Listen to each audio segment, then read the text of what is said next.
Masera sei muri Zimbabwe.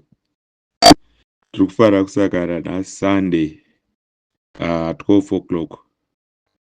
Inguva dzekuti machechi akupera.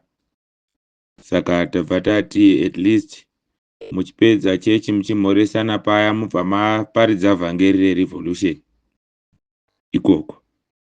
Revolution ndio inofambirana neshoko raMwari. Kumachechi kwamuri ikoko. Inotaura kubatana, inotaura mushandira pamwe, inotaura kurespekta ruzhinji rwevanhu. Saka chibvai maparidza vhangeri rerevolution kumachechi ikoko, vamaudzana mufundisi, movaudza kuti vapedza ukuthi amen, movatiwo pamberi nerevolution. We have a challenge here of people who are not understanding the Geza Revolution and Nyokayemabhunu. People need to understand who is Geza and who is Nyokayemabhunu, and what is the relationship between Geza and Nyokayemabhunu.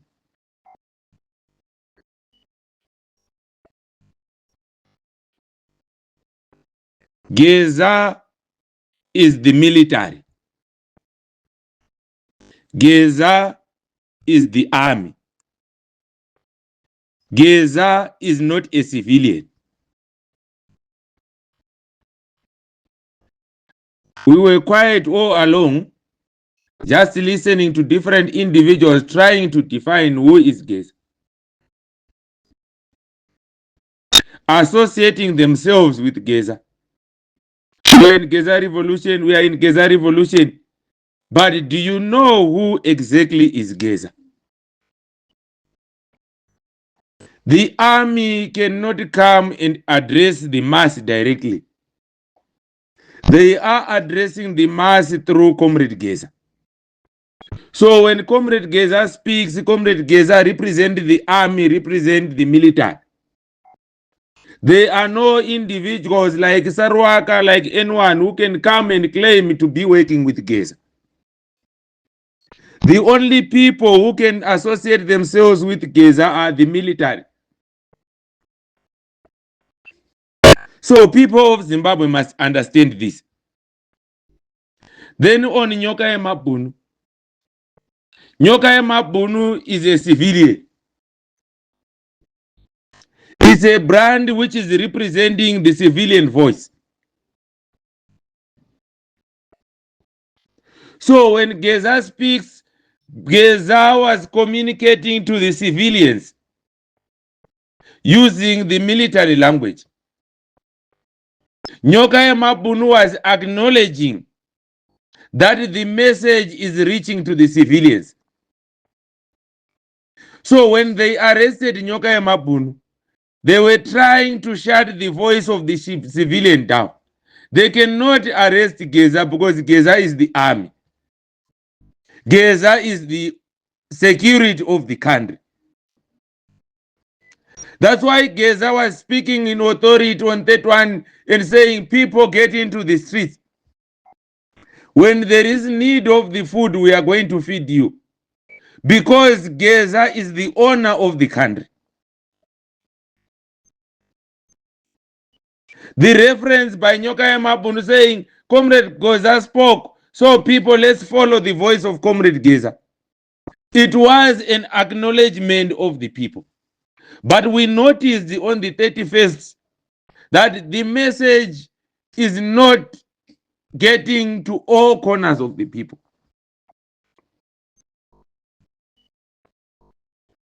On 31 March, the problem on M31 which we had was communication and understanding of the message.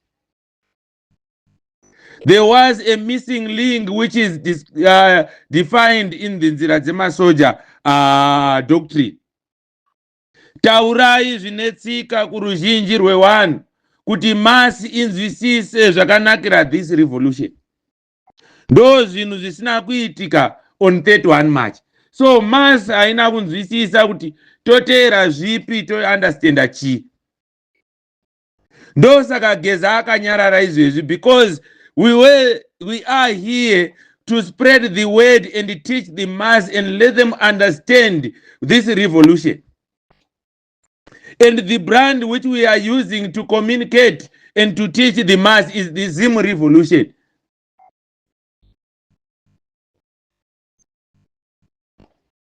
It was difficult to introduce that brand to the people.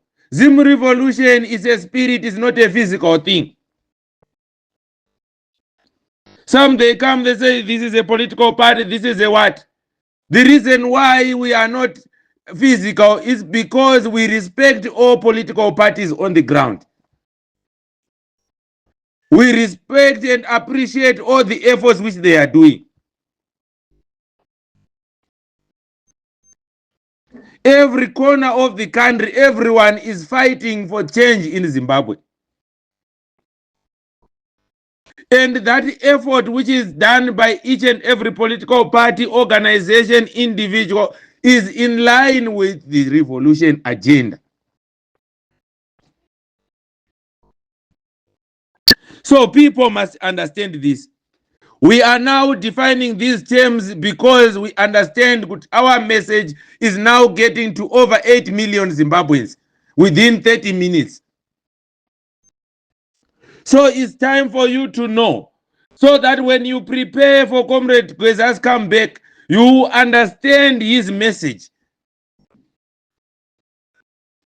If Geza says we are going left, it means we need to go that left. If Geza says we are going right, it means we have to go that right. Because we said a revolution, it is a marriage between the people and the military. As the people, we cannot determine how the military must operate or must behave. That's why our duty is to spread the word and teach the mass so that they will understand the revolutionary language.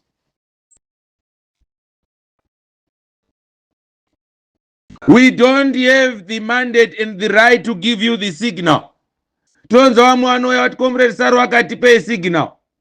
How can I give you signal in I'm just a civilian?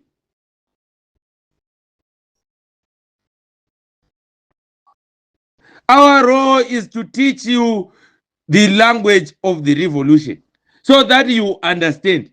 So that when the military comes in through Geza and send a message, we will know and understand the message clearly and correctly and execute the commands without fear or favor.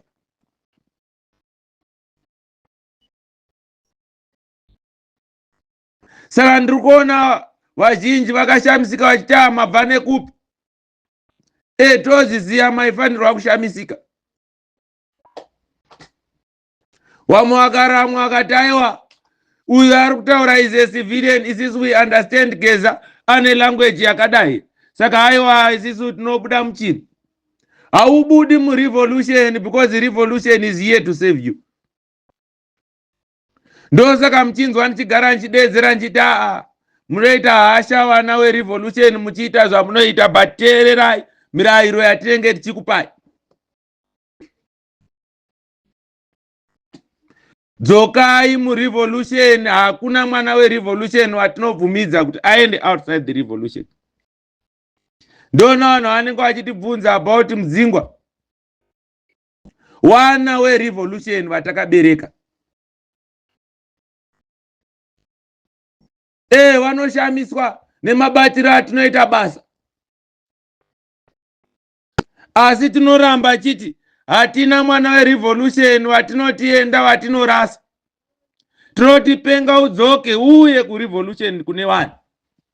Wofamba uri muchingungundengu chine vanhu because chitima cherevolution is a hlohloloza.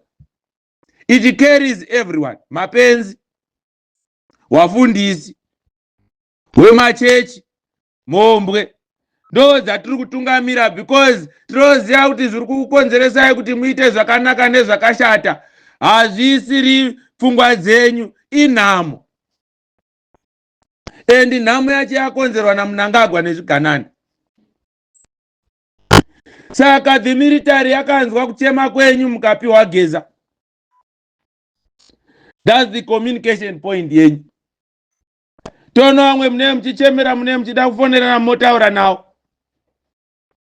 Iwewe teerera signal, mirira signal wakakula. Wopinda muchikoro cherevolution chate chikupinza ichi kuti understand the basics of the revolution. So that painouya signal inosvika makagadzirira. Togara chikuudzai kuti garai makagadzirira. Nekuti hatichazivi musi nenguva. Asi period tiri kuziva hedu kuti haichadariki 2 months.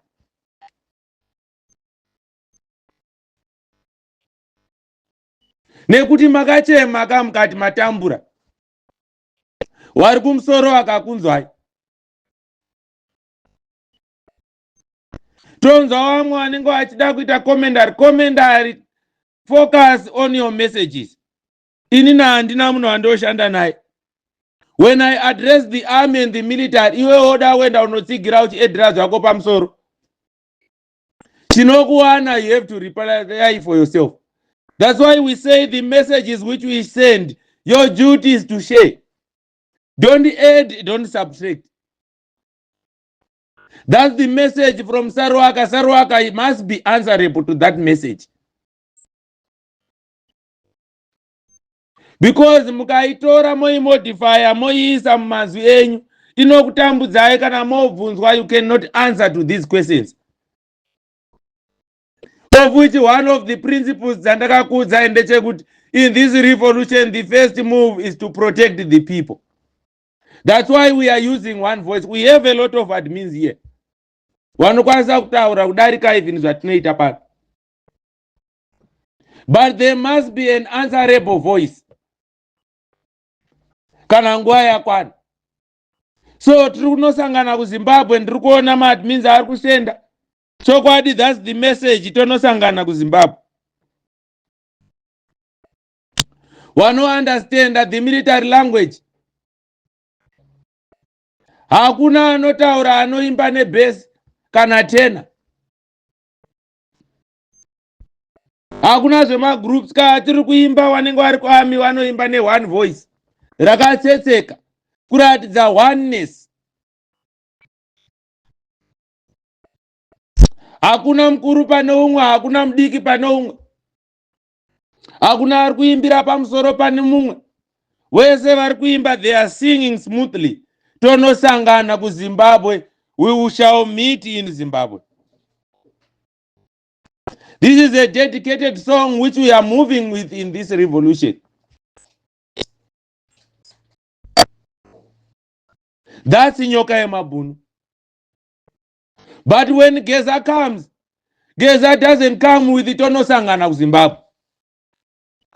Geza will come kune nzira dzemasoja dzekuzvibata nadzo. Teererai mitemo yose nenzira dzakanaka.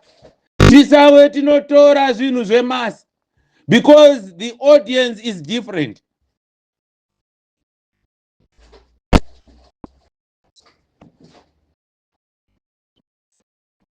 Saka pamberi nerevolution ndodaira kuti maakwa understand. Isai shoko, paridzai wherever you are. That's the message. Ndodaira kuti maakwa understand kuti our 2 months, where it is coming from and where it is going. Saka kana tazotadza kusangana manheru, that's the message yanhasi yeshande. Receive the devotion of the revolution. Leave it and spread it so that the demons will manifest. Kunao vari kurasika murevolution, I'm making the last call today. Wana comrade Mdzingwa nevamwe wenyu, dzokai kurevolution, musiyane nezvigananda zvamunenge muchitamba nazvo. Tinozviziva, we know them kuti zvigananda. We know their mission and their agenda.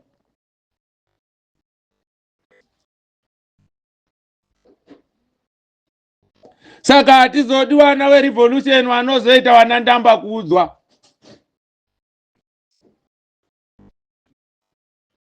Fambai nerevolution, vana vanokanganisa, tinovadisciplina, tovagadzirisa, toenda kumberi nechingungundengu. ndo kuti moto weNineveh usvike kumativi ese enyika. Isiso hatina basa nepublicity kuti iri negative kana kuti iri positive. We want publicity kuti vhangeri risvike. That's the mission yaana comrade Sarwaka. Saka patakatumwa basa iri takaritambira tikati tiparidze vhangeri rerevolution kumativi ese enyika. Wofamba nesong yawo tonosangana kuZimbabwe. Wakamirira signal munoinzwa kana paakuridzwa nzira dzemasoja. Ndosaka mchiona isisi kuchano hatinyanyi kuisheya iyoyo. It is because we were building up your mindset so that you understand. Yedu isisi kuzivolution ndeyekuti tonosangana kuZimbabwe. That is Zim revolution. It is Zim for all Zimbabweans. Wherever you are, that's why we say it is Zim revolution. Ari kuMozambique, ari kuSouth Africa, ari kuChina, ari kuda kunosangana nevamwe kuZimbabwe. So you organize yourselves wherever you are. You need to know the agenda kuti muri kudiwa masvikiro enyika ati dzokai. Tichitungamirirwa nenzira dzemasoja. Kana maratidza kuti manzwisisa this message, then muchaona comrade Geza ouya achizokutaurirai kuti zvatakataura zviya kuti muchanakirwa. Ndo zvaakuitika. Makanzi mirai muone. Mirai muone means you have to wait and see. Action. But action cannot just come from nowhere. Kana mass isina kunzwisisa zvakanakira revolution. Saka pamberi nerevolution, pamberi neunity, pamberi nekubatana, pambili nerevolution. Kobulawayo eMatabeleland siyakubona ngale uyahambisi vhangeri revolution ngale. Ngiyabona abanye bathi sisebhinga lapha. We support the revolution. Abanye bathi hayi thina sisematopos. I-message ye-revolution iyafika la.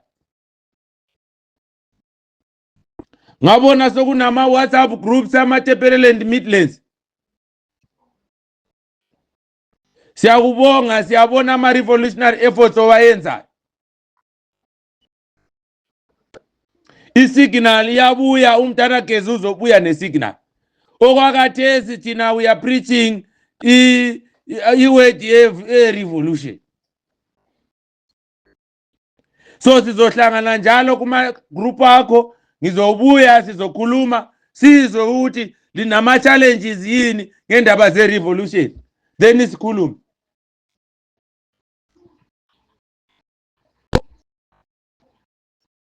Today, why we addressed each other in the afternoon, it is because we were invited by another group so that we would discuss and share this revolutionary agenda. So the times of our address is clashing with the times of the address or the discussion with the fellow leaders of the Zimbabwean forums. We avoided to share the link here because we are afraid that their platform will crash. Because kana titaura panotaurwa simba rewanhu, the power of the people. So I hear people saying, please share our group in the channel. If we share your group in the channel, your group will be overwhelmed and crashes. Build your groups kwa murikoko, share kuma groups. Sokorofa ambaroenda kwa. Kana takati mnangagwa nezvikananda, they are going, we mean it, we are not playing here. There is a court case on Friday. Comrade Nyokayemabhunu will be in the court. That's what you need to understand.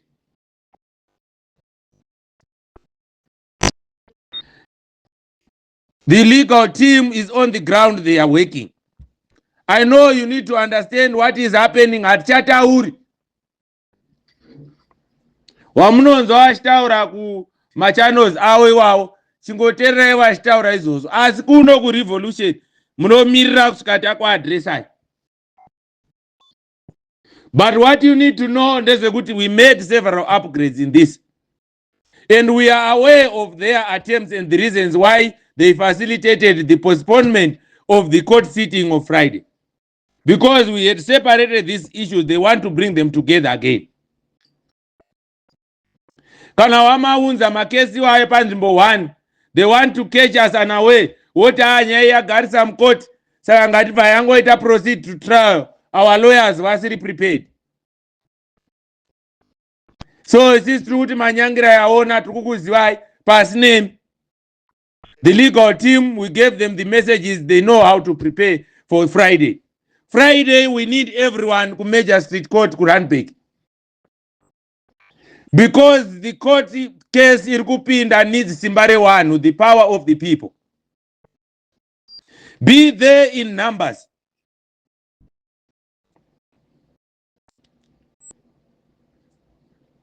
This Friday, transport each other, bring each other per court. Let's be there in time. I will also be there physically. We will meet there.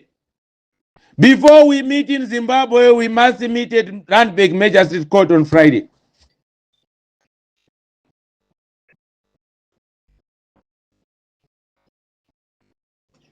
Ndichakurumidza kusvika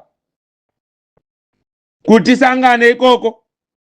Those who need caps we don't have for now because atanga tinawo akapera, but tikawanawo kamari we will do that.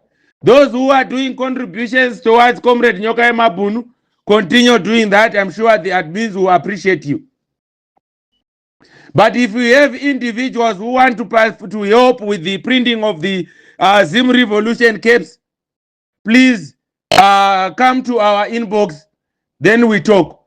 We need to appreciate another comrade who printed 10 caps last time for us. We bought the caps, we printed the caps, and the admins took them to the court. One wakapinda smart. Tono sangana ku Zimbabwe. We'll meet in Zimbabwe. We thank you Zimbabweans. Siyakubonga mtwakazi omuhle phambili ne revolution.